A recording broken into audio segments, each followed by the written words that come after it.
చేస్తున్నారు. అలాగే మానస్ శర్మతో కూడా నెక్స్ట్ సినిమా ఒక భారీ బడ్జెట్ సినిమా చేసే అవకాశం ఏమైనా ఉందా? మానస గారితో డెఫినెట్లీ సార్. నేను ఒకసారి ఈ ఇంటర్వ్యూలో చెప్పలేదా, నేను నాలాంటి నెపోటిజం నేను చేస్తాను సార్. పింక్ ఎలిఫెంట్లో నేను ఇంట్రడ్యూస్ చేసిన వాళ్ళతోటి, నేను పని చేసిన వాళ్ళతోటి మళ్ళీ మళ్ళీ చేస్తా డెఫినెట్లీ. దివ్య గారు, దివ్య గారు అండ్ ఈ ప్రాజెక్ట్ ఓకే చేయడం వెనక స్టోరీ మెరిట్స్తో పాటు ఇందాక మన కుమార్ అన్నట్టు ఈ మహిళా పక్షపాతం ఏమైనా మీరు ప్రదర్శించారా? నాట్ ఎట్ ఆల్ అండి. సి అది it was a by product of it and I'm very proud of the team of course. కానీ డెసిజన్ మేకింగ్లో gender and all doesn't play a role అండి. 100% కథ.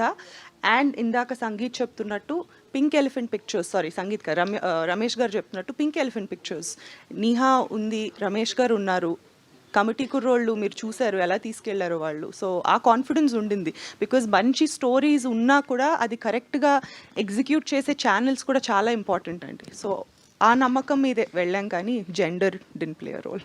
మానస గారు, నా పేరు రాజా అండి. ఫస్ట్గా ముందుగా మీకు కంగ్రాట్స్. ఎందుకంటే పెద్దవాళ్ళకి, కామన్ ఆడియన్స్కి సినిమా నచ్చడం వేరు, చిన్నపిల్లలకు కూడా సినిమా మీద ఒక పాజిటివ్ బజ్ ఏర్పడింది. అంటే ఆ ప్రమోషనల్ ఎలిమెంట్స్లో ఆ రాక్షసుని చూపించడం, ఆ ఫుడ్ కనిపించడం, ఇవన్నీ కూడా. అయితే మీరు ఈ సినిమా తీశారు కాబట్టి, మీరు గతంలో ఇంటర్వ్యూలో కూడా కొన్ని మాటలు మాట్లాడినారు కాబట్టి మిమ్మల్ని క్వశ్చన్ అడుగుతున్నాను. అనగనగా ఒక రాజు, ఆ రాజుకు 7 కొడుకులు వేటకెళ్ళారు. ఇలాంటి కథతో చాలామంది జీవితాలు మొదలవుతాయి. మన అమ్మమ్మ, నాయనమ్మ వాళ్ళంతా చెప్తారు. ఇలాంటి ఇప్పుడు మీరు తీసిన ఈ ఫ్యాంటసీ కథలు ఈ తరం పిల్లలకి చెప్పే అమ్మమ్మలో, నాయనమ్మలు లేరు. మనకి చాలా స్కూల్లో పెద్ద బాల శిక్ష లేకుండా పోయింది. మన కథలు మన దగ్గర చాలా ఉన్నాయి. మీరు ఒక ఇంటర్వ్యూలో చెప్పారు, ఎంసీయూ కథలు మనకు అవసరం లేదు, మన రాముడి కథలు మనకున్నాయి, మన హనుమంతుడి కథలు మనకున్నాయి అని చెప్పేసి. అంటే లిటరేచర్ పరంగా ఒక చాలా ఇబ్బందికరమైన పరిస్థితులు ఉన్నాయి. సో మీరు అవన్నీ దాటుకొని ఒక అమ్మమ్మ కథలు వినేసి వచ్చారు, అమ్మమ్మతో కలిసి సినిమాలు చూశారు, ఇలాంటి ఒక ఫ్యాంటసీ కథని క్రియేట్ చేశారు. సో ఇప్పుడున్న జనరేషన్కి ఆ విజువలైజేషన్ పోతుంది, ఎందుకంటే కథలు వినటం లేదు, కథలు చదవటం లేదు. సో దీని మీద మీ అభిప్రాయం ఏంటి? సార్ ఏమనుకోకండి సార్, వెనకాల కొంచెం సైలెంట్గా ఉందాం సార్ ప్లీజ్, ఏమనుకోకండి సార్. అదే అండి, మీరు అన్నట్టు ఆ పాత కథలు అమ్మమ్మల తాతయ్యలు చెప్పే టైము ఉండట్లేదు వీళ్ళకి. ఆబ్వియస్లీ ఆ సోర్సెస్ కూడా ఉండట్లేదు. మనం ఇప్పుడు ఏదో క్యాంప్ వెళ్తున్నప్పుడు, నా చిన్నప్పుడు నేను దారిలో బస్ స్టాండ్లో చందమామ బుక్ కొనుక్కొని చదివేదాన్ని, యూనో. ఇప్పుడు అది లేదు. They are hook to YouTube, you know, అవి చూస్తూనే ఉన్నారు.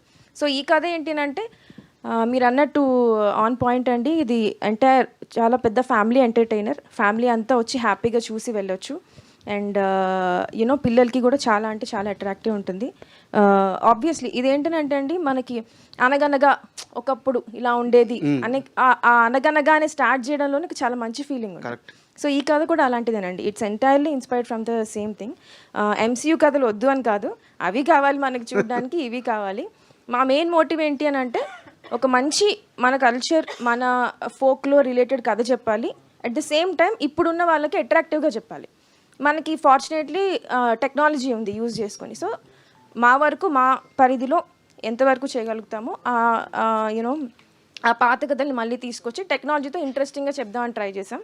దానికి బాగా కామెడీ అవ్వచ్చు, ఎంటర్టైనింగ్ అవ్వచ్చు, ఒక వైడ్ రేంజ్ ఆఫ్ కాస్టింగ్ అవ్వచ్చు, అంతా యూనో అంతా అరేంజ్ అయింది. సో హోప్ఫుల్లీ ఆల్సో అందరూ అంటున్నట్టు చాలా మంచి ఫ్యామిలీ ఎంటర్టైనర్ అండి. అందరూ థియేటర్స్కి వచ్చి ఒక చందమామ కథని మోడర్న్ టెక్నాలజీతో ఒక మంచి ఎంటర్టైన్మెంట్తో చూసి ఎంజాయ్ చేయొచ్చు. Thank you madam. సంగీత్ గారు ఇక్కడ రాజా అండి. బాగున్నానండి. మనం ఒక ఇంటర్వ్యూలో మాట్లాడుతూ ప్రభాస్ గారిది వర్షం సినిమాలో ఒక మూమెంట్ గురించి మాట్లాడుకున్నాం. అది మొత్తం సోషల్ మీడియాని తగలబెట్టేసింది.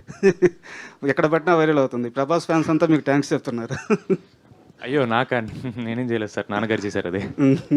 అంటే మీరు ఆ కామెంట్ చేయడం వల్ల అదా సార్, నేను చేయడం సార్, అది అందరు అంటారు కదా సార్. అది నాకు జస్ట్ మీరు అన్నప్పుడు నాకు సడన్గా నాకు గుర్తొచ్చింది sir. It was what a mass moment sir అది. Thank you sir.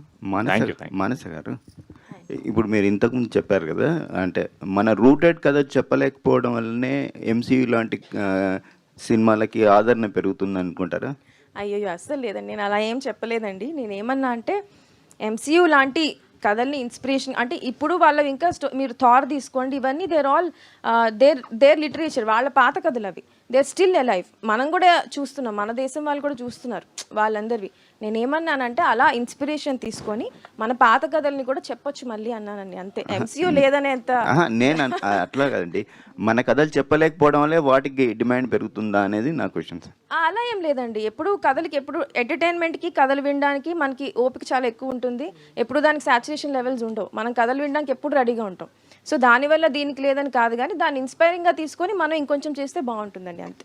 Advance congratulations. Thanks అండి, thank you so much. Niharika గారు హాయ్ అండి. హలో. సో కమిటీ కుర్రాలతో ఒక చాలా హ్యూజ్ నెంబర్ ఆఫ్ కొత్త ఫేసెస్ని తీసుకుని వచ్చి ఒక మంచి హిట్, అది కూడా థియేటర్స్లో లాంగ్ రన్ ఉంది అప్పుడున్న సిచ్యుయేషన్స్లో. అలాగే రాకాస కూడా ఇప్పుడు థియేటర్స్లో లాంగ్ రన్ ఉండబోతుంది అంటే మీరు ఏం చెప్తారు? కంటెంట్ విల్ స్పీక్ అండి, 100%. And I believe that రాకాస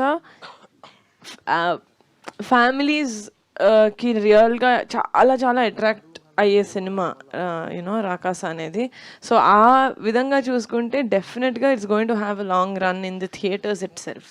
and యాక్టర్గా ఒక కంఫర్ట్ జోన్ ఉంటుంది, బట్ ప్రొడ్యూసర్కి ఆ కంఫర్ట్ జోన్ అనేది ఉండదు. అన్ని టెన్షన్స్ ఉంటాయి, డేట్స్ని అరేంజ్ చేసుకోవాలి, అండ్ అలాగే ఆర్టిస్టులకి కంఫర్ట్స్ ఉండేలా చూసుకోవాలి, అండ్ ప్రొడక్షన్ హౌస్ మొత్తం కూడా ఇదంతా పోస్ట్ ప్రొడక్షన్ ఒక లెక్క, ప్రీ ప్రొడక్షన్ ఒక లెక్క. సో బట్ ప్రొడ్యూసర్గా ఎంతవరకు మీరు మీ కంఫర్ట్ జోన్ని క్రియేట్ చేసుకోగలిగారు?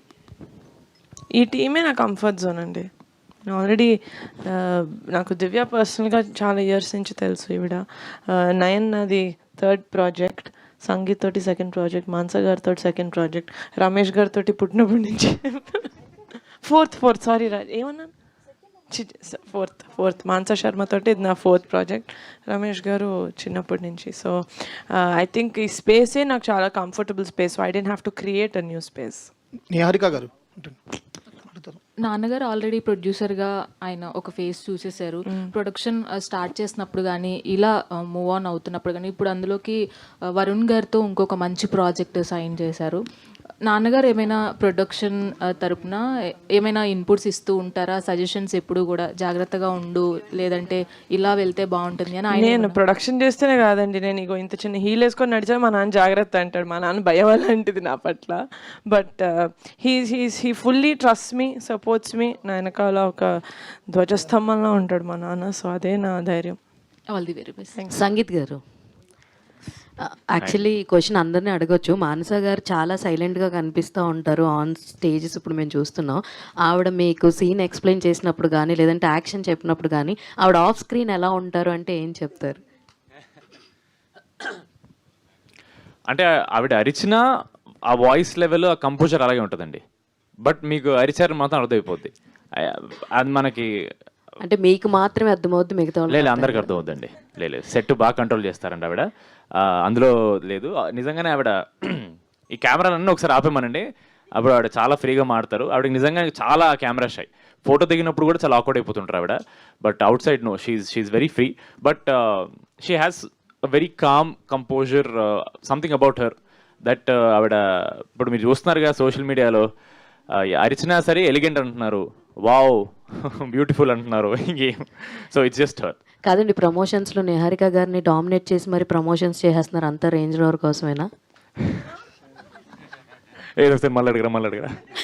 ప్రమోషన్స్లో నిహారిక గారిని డామినేట్ చేసి మరి 3rd క్వశ్చన్ ఎవరు అడగకూడదండి, ఫస్ట్ ఎవరు అడగలేదు. లేదండి, ఆవిడకి నాకు ప్రమోషన్స్లో కాంపిటీషన్ అనమాట. అంటే ఎవరు ఎక్కువ చేస్తారని, ఎవరు ఎక్కువ తీసుకెళ్తారని. సో ఏదైతేనే బజ్ బాగుండాలి. నిహారిక గారు, Yes. First of all congrats అండి. Thank you. తెలుగు ఇండస్ట్రీలో మీలాంటి ప్రొడ్యూసర్ కావాలి. ఎందుకంటే కొత్త హీరోల్ని పరిచయం చేస్తున్నారు, కొత్త డైరెక్టర్ని పరిచయం చేస్తున్నారు, అందరినీ పరిచయం చేస్తున్నారు. కానీ మీ మీద విమర్శిస్తున్నారు కొంతమంది. ఎందుకు చిన్న సినిమాలు తీస్తున్నావు, ఎందుకు కొత్త హీరోల్ని పరిచయం చేస్తున్నారు, ఎందుకు పెద్ద సినిమా తీస్తున్నారని. అలాంటి వాళ్ళకి మీరేం చెప్తారు? నేనేం చెప్పను.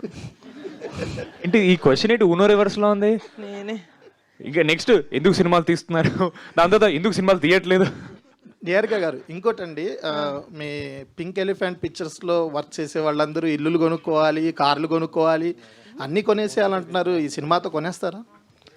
ఈవెన్చువల్గా అందరూ అలా చేయాలి అనుకుంటున్నాను. హూఎవర్ మా పింక్ ఎలిఫెంట్ తోటి లాంగ్ రన్లో ట్రావెల్ చేస్తారో అది మా సినిమాతోనే రావాలని కాదండి. మా దగ్గర స్టార్ట్ అయ్యి వాళ్ళు మా దగ్గర ఏదైనా నేర్చుకొని ఇంకా వెళ్ళి పెద్ద ప్రొడక్షన్స్ దగ్గర చేసి లేకపోతే పెద్ద ఫిల్మ్స్ చేస్తే కానీ వాళ్ళ జర్నీలో నేను ఒక పార్ట్ అవ్వాలి అనుకుంటున్నాను. That is what it is. ఈ సినిమాతోటి చేసుకోవాలని కాదు. మీరు ఎందుకు అడిగారు? సంగీతకారు కోసమా? మంచిగా అయింది. ఇటు మీరు మాట్లాడమే తక్కువ, ఎందుకు ఆపుతున్నారు మైక్ చెప్పండి. వాళ్ళు అసలు మాట్లాడండి మాట్లాడండి అని చెప్తుంటే ఊరికే మీ మైక్ ఇవ్వను నేను. సంగీత్ గారు, మీకు ఒక క్వశ్చన్ అండి. మీ మ్యాడ్ మూవీ టీజర్ రిలీజ్ అయినప్పుడు సర్వానంద్ గారు చూసి మీకు సినిమా రిలీజ్ కానీ ఫస్ట్ నాతో మాట్లాడారు, సినిమా బాగుంది, మీ యాక్టింగ్ బాగుందని. ఇప్పుడు ఏమైనా ఈ టీజర్ కానీ ట్రైలర్ కానీ చూసి మీకు ఏమైనా కాల్ చేశారా? లేదు సార్, నా నంబర్ మార్చాను. సో పాపం ఆయనకి దొరుకుండదు, బట్ డెఫినెట్లీ ఐమ్ షూర్. అన్నని అడిగారు సార్, శర్వా అన్న కపుల్ ఫ్రెండ్లీ అప్పుడు అన్నని అడిగారు సార్, చాలా బాగుంది కపుల్ ఫ్రెండ్లీ, అండ్ తమ్ముని కూడా చెప్పు సినిమా చాలా బాగా వస్తుంది డెఫినెట్లీ అని చాలా పాజిటివ్ మాట్లాడారు సార్. ఇప్పుడు ఇంకోటి ఏంటంటే ఇందాక నుంచి చెప్తున్నారు అంటే సంగీత్ శోభన్ గారు, తర్వాత సంతోష్, మీ అన్నగారి పేరే అంటున్నారు అందరు, కానీ మీరు కూడా ఈ సినిమా నుంచి సంగీత్ గారు అని చెప్పి ప్రతి ఒక్కళ్ళు పిలిచేటట్టు అవ్వాలని మేము కోరుకుంటున్నాం. Thank you, so sweet. But నేను ఏదో ఊరికి జోక్ చేస్తాను సార్, మీరు నన్ను సంతోషం అనిపించిన ప్రాబ్లం లేదు సార్, మా అన్నే కదా సార్. సంతోష్ అన్న శోభన్ అన్న ఒకటి మా నాన్న ఒకటి మా అన్న, నాకు అస్సలు ప్రాబ్లం లేదు సార్, ఊరికే అలా ఆట పట్టిద్దామని అంతే. లాస్ట్ 2 questions నిహారిక గారు, first of all congratulation, it's the day for you today. యాక్చువల్గా ఈవినింగ్ నుంచి స్టార్ట్ అవుతుంది యాక్చువల్గా. సో ఆల్సో చాలా హ్యాపీగా ఉంది, నాకు తెలియకుండా అయింది ఈరోజు Hanuman Jayanti. So that morning నుంచి ఆ ఎనర్జీ నా వెనకాలే ఉన్నట్టుంది నాకు. ఒక క్వశ్చన్ ఏంటంటే నిహారిక గారు, యాక్చువల్గా థియేటర్కి జనాలు రావాలంటే ఈ మధ్య కొంచెం కష్టంగా ఉంది, జనాలు రావట్లేదు థియేటర్కి. ఒక టీజర్ ఆ ట్రైలర్ నంబర్ ఆఫ్ వ్యూవర్షిప్ వస్తే జనాలు థియేటర్కి వస్తుంది అన్నది ఒక మిత్ ఉంది. బట్ థియేటర్కి జనాలు రావాలంటే వాట్ యాక్చువల్ రీజన్ అంటారా? మీరు ట్రైలర్ ఆ టీజర్ చూసి వస్తారంటారా, లేదా what is actual reason? Or content is a king అంటారా? Content is the king. ఎందుకంటే థియేటర్స్కి వచ్చిన తర్వాత నచ్చకపోతే అక్కడ మనం ఏం మతలబ్ చేయలేం, కానీ అక్కడ దాకా మనం తీసుకురావడానికి వాళ్ళకి చెప్తూ ఉండొచ్చు, వాళ్ళకి కనపడుతూ ఉండాలి. ఎందుకంటే ఒకప్పుడు మనం cinema was the only form of entertainment వాళ్ళకి. అంటే చాలా కష్టపడి డే అంతా అయిపోయిన తర్వాత సినిమా అంటే దానికోసం చాలా ప్లాన్ చేసుకొని వెళ్ళేవాళ్ళు. మనకి ఇప్పుడు ఆన్ ద ఫింగర్ టిప్స్ ఫోన్లో ఇంటి దాకా వస్తుంది సినిమా. ఇలాంటి when the movies coming entertainment మన డోర్ స్టెప్ దాకా వస్తున్నప్పుడు మనం obviously will become more lazy, will become more comfortable. ఆ టైంలో మనం లేదు మీరు ఇంటి నుంచి బయటకు వచ్చేలాగా మేము ఒక సినిమా చేసామని చెప్పడం, వాళ్ళలో ఇంట్రెస్ట్ క్రియేట్ చేయడం ఇస్ ద కింగ్ నౌ. ఈ movie second king, first king is content. ఈ మూవీ చిరంజీవి గారికి లేదా రామ్ చరణ్ గారికి, పవర్ స్టార్ గారికి ఎప్పుడు చూపిస్తున్నారు? ఏదైనా ప్లాన్ అంటే నేను ఎంత చేసినా మీకు తనివి తీరదని నాకు అర్థమైంది సార్. పవన్ కళ్యాణ్ గారు చేయరా మీకు ప్రమోషన్ అని తారక్ గారు అడిగారు. సరే అన్నారు. మా అన్నదైనా కూడా నేను మా టీంని తీసుకెళ్తాను, తారక్ గారు హ్యాపీ ఫీల్ అవ్వడానికి అనుకున్నాను సార్. దాని తర్వాత రామ్ చరణ్ గారిని ఎవరు అడిగారు చెప్తాను సార్. మీరే సార్ రామ్ చరణ్ గారికి మన ఇంటర్వ్యూ అప్పుడు మీరు అడిగారు, ఆఫ్ కెమెరా అనుకుంటా, రామ్ చరణ్ గారు యూనో పెద్ద ఈ టైంలో చేయొచ్చు కదా అని చెప్పి మా టీం అందరిని తీసుకెళ్ళాను సార్. ఎందుకు సార్ చేస్తాను కదా సార్ మెల్లమెల్లగా, డాడీ చేశారు కదా సార్ కమిటీ కుర్రోళ్ళు మాకు ఉంది కదా అని చెప్పి I can't go and ask them for everything and anything sir. వాళ్ళు నేను అడిగితే చేస్తారు, 1 సెకండ్ ఆలోచించకుండా చేస్తారు. కానీ దట్స్ దేనికి వాడాలి, దేనికి వాళ్ళ ఏమంటారు స్ట్రెంగ్త్ ఆఫ్ పబ్లిసిటీ నేను వాడుకోవాలి నా సినిమాకి. ఏ సినిమాకి ఏది కావాలని నేను సెలెక్ట్ చేసుకుంటాను సార్. వాళ్ళు ఎప్పుడూ ఉన్నారు నా దగ్గర. నిహారిక గారు, ఇక్కడ ఎవరికి కూడా ఈ రోజు సినిమా ప్రీమియర్స్ పడుతున్నాయి, రేపు రిలీజ్ అవుతుంది అన్న ఆందోళన ఒక్కడ మొహంలో కూడా అవ్వట్లేదు. చాలా ఇప్పుడు ఓవర్ కాన్ఫిడెంట్ కూడా బయట ఎందుకు సార్ ప్లీజ్. నేను ఓవర్ కాన్ఫిడెంట్ గా కాదండి, రామ్ చరణ్ గారు ఏమన్నారు నిన్న, ఇండియానా జోన్స్ రేంజ్ లో తీసుకుని ఆవిడ చెప్పారు ఒక సీక్వెన్స్ అండి సార్, అక్కడ అందులో ట్రాప్ సీక్వెన్స్ అని అన్నారు ఆయన, అది ఒకసారి చూడండి. ఏదో మాకు అంటే మిమ్మల్ని చూస్తుంటే అలా అనిపిస్తుంది. లేదు సార్, లోపల చాలా టెన్షన్ లేదు సార్, లోపల మంచి సినిమా తీసుకుని కాన్ఫిడెన్స్ చాలా ఉంది సార్. మాది ఏంటంటే ఇంకా ఎలా రీచ్ అవ్వాలి, ఎంతమంది ప్రేక్షకుల్ని ఎలా తీసుకురావాలని ఒకటే టెన్షన్ కనపడదు సార్ మాలో. ఎందుకంటే కాంటెంట్ మీద మాకు భయం లేదు సార్. మేము ఫస్ట్ డే ఏమనుకుని స్టార్ట్ చేసాము, కరెక్ట్గా లాస్ట్ ఇయర్ ఇదే రోజు సార్ మేము ఇన్స్టాగ్రామ్లో ఫోటో పెట్టుకుని ఒకటి అనౌన్స్ చేసాం సార్, సినిమా ఇలా చేస్తున్నామని చెప్పేసి. అప్పుడు ఏదైతే మైండ్లో ఉందో ఒక మంచి సినిమా తీయాలి అని, ఇప్పటికీ అదే ఉంది సార్. ఇప్పటికీ మంచి సినిమాని తీసాం సార్. అది ఆడియన్స్ వరకు ఎలా తీసుకెళ్ళాలి, ఎందుకంటే చాలా ఈజీగా ఒక సినిమాని కేటగరైజ్ చేస్తారు సార్. ఇది యూత్ మాత్రమే చూడొచ్చు, ఇది ఓన్లీ కపుల్స్ చూడొచ్చు, లేదా ఇది ఓన్లీ ఫ్యామిలీస్ చూడొచ్చు అని. సో మా టెన్షన్ అంతా ఎలా చెప్పాలి, ఇది ఒక ఫ్యామిలీ సినిమా, ఫ్యామిలీలో యూత్ ఉంటారు, పిల్లలు ఉంటారు, పెద్దవాళ్ళు ఉంటారు, పెళ్ళైన వాళ్ళు ఉంటారు, పెళ్లి కాని వాళ్ళు ఉంటారు, ఎంటర్టైన్మెంట్కి ఒక కేటగిరీ అనేది లేదు, అందరు చూడొచ్చు అని. సో మా టెన్షన్ అంతా మేము మాటికి ఎందుకు ఫ్యామిలీ ఆడియన్స్ అనే టాపిక్ తెస్తామంటే ఇది అందరూ చూడాల్సిన సినిమా సార్. సో మీరు ఇంకా టెన్షన్ పడడం మానేయండి సార్, ఎందుకంటే ఆడియన్స్ చాలా స్మార్ట్. వాళ్ళు మీరు ఇచ్చిన కంటెంట్ ప్రమోషన్స్ చూసే వాళ్ళకి ఆల్రెడీ డిసైడ్ అయిపోతారు. అవునవును సార్, కానీ ఆల్రెడీ డిసైడ్ ఎక్కడ 100% సార్. బట్ ఎక్కడ వాళ్ళకి అరే వీళ్ళు గ్రాంటెడ్ తీసుకున్నారా మమ్మల్ని, అంటే వీళ్ళు బాగా చేశారని ఇలా వదిలేస్తున్నారా, అలా we don't want that to come out sir. ఎందుకంటే నేను చాలా చోట చెప్పాను sir, audience deserve good cinema sir. ఎందుకంటే ప్రేక్షకులు ఉన్నారు కాబట్టి ఒక ఇండస్ట్రీ ఫంక్షన్ అవుతుంది సార్. సో వాళ్ళకి మంచి సినిమా ఇవ్వడం మా రెస్పాన్సిబిలిటీ సార్. సో అందుకే నేను మాటికి ఎందుకు చెప్తున్నా అంటే, మానస గారి కథ రాసుకున్నప్పుడు కానీ, ఆవిడ ప్రొడ్యూస్ చేసినప్పుడు కానీ, మేము యాక్టింగ్ చేసినప్పుడు కానీ ఎక్కడ అరే చాలరా ఇది ఆడియన్స్కి అనే మైండ్ ఆ థాట్ తీసాం సార్. సరిపోదు, మా ఆడియన్స్కి ఇంకా ఎక్కువ ఇవ్వాలి. మన ఆడియన్స్ ప్రపంచంలోనే ఇంత సపోర్టివ్ ఆడియన్స్ ఎక్కడ ఉంటారు sir? Telugu cinema audience, Telugu cinema ప్రేక్షకులు. వేరే భాష నుంచి సినిమాలు వచ్చి ఇక్కడ చేసినా మనం ఎంత సపోర్ట్ చేస్తామంటే అది మనకి కాంటెంట్ పిచ్ సార్ మనకి. So we have to respect dum, we have to give them good cinema. So మా భయం అంతా వాళ్ళకి ఎక్కడ కూడా మేము వాళ్ళని గ్రాంటెడ్గా తీసుకున్నాం అనే ఫీలింగ్ రాకూడదని చెప్పి మేము ఇంత కష్టపడుతున్నాం సార్. నిహారిక గారు, నిహారిక గారు, యాక్చువల్గా ఈ రోజుల్లో అసలు సినిమాలో విఎఫ్ఎక్స్ ఉందంటేనే అసలు అది ఆన్ టైంకి వస్తుందా రాదనేది ఒక ఇది ఉంటుంది, అనుకున్నట్టుగా విఎఫ్ఎక్స్ వచ్చిందా రాదని ఉంటుంది. బట్ మీ ట్రైలర్ చూసిన తర్వాత మీరు పెట్టిన బడ్జెట్కి అక్కడ కనపడుతున్న క్వాలిటీకి సంబంధమే లేదు, ఆన్ టైం సినిమా ఇచ్చేశారు. సో అంత అంటే మీరు పెట్టిన బడ్జెట్కి ఆ రేంజ్ ఒక 3 4 అవుట్పుట్ రాబట్టారు. అది ఎవరిది అనుకోవాలి? మా VFX supervisor green gold Murali Manohar గారు అనుకోవాలండి. ఎందుకంటే మేము మాన్స ఏదైతే అనుకున్నారో ఇలా కావాలి స్క్రీన్ మీద ఈ ఎఫెక్ట్స్ అవన్నీ చాలా, అంటే మాకు విఎఫ్ఎక్స్ కొత్త సార్. మేము ఫస్ట్ టైం చేస్తున్నాం. మేము ఓన్లీ ఒక కథ రాసుకునేటప్పుడు ఇలా ఉండాలి, ఈయన దూకాలి, ఈయన ఎగరాలి అనుకున్నప్పుడు అది మనం రెస్ట్రిక్ట్ చేయకుండా ఫస్ట్ కథలా రాసుకొని దాని తర్వాత how much is this of this can we really achieve అన్నట్టు అప్పుడు విఎఫ్ఎక్స్ వాళ్ళతో మాట్లాడి మాకు మానస గారికి ఏమైతే ఎన్విజన్ చేసుకున్నారో అది మేము అనుకున్న బడ్జెట్లో. ఎందుకంటే మేము తీసేది it's not a very ambitious పెద్ద సినిమా కాదు. మేము అనుకున్న దాంట్లో ఒక ఇంత కొంచెం రెస్ట్రిక్టెడ్ బడ్జెట్లో విజువల్ ఎక్స్పీరియన్స్ ఎంతవరకు ఇవ్వచ్చో అంతవరకు లాగాను సార్ మేము. That is what I